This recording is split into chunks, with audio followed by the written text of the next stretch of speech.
দেখো আমার ভেন্ডি চচ্চড়ি রান্না হয়ে গেছে। এবার দেখো আজকে আমি ভেন্ডি চচ্চড়ি করছি, ভাত করেছি। তো মর্নিং, কেমন আছে সবাই?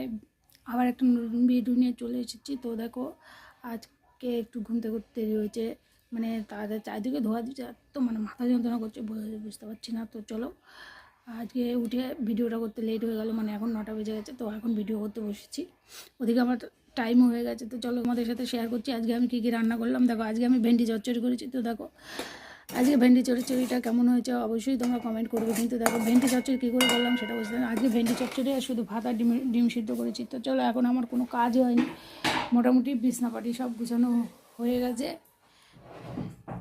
এখন বাইরের কাজ সব রয়ে গেছে, এখন পর্যন্ত বাসন মাজবো।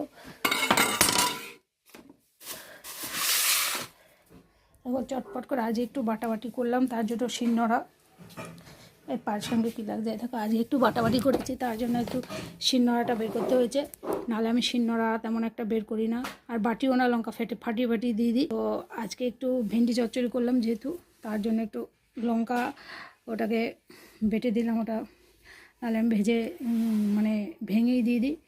ওরকম মানে রান্নাবাড়ার তো কোনো সিঁড়িই নেই, যেটা কি তোমাদের সাথে প্রতিদিনই শেয়ার করি, যে রান্নার কোনো সিঁড়িই নেই। তো কী করবো, যাই হোক খাওয়ার জন্য একটু কিছু তো করতে হবে, তার জন্য এটা করলাম।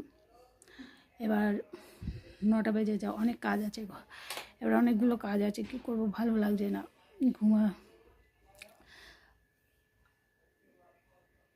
তো চলো পরে আবার কথা বলছি, আগে গুছিয়ে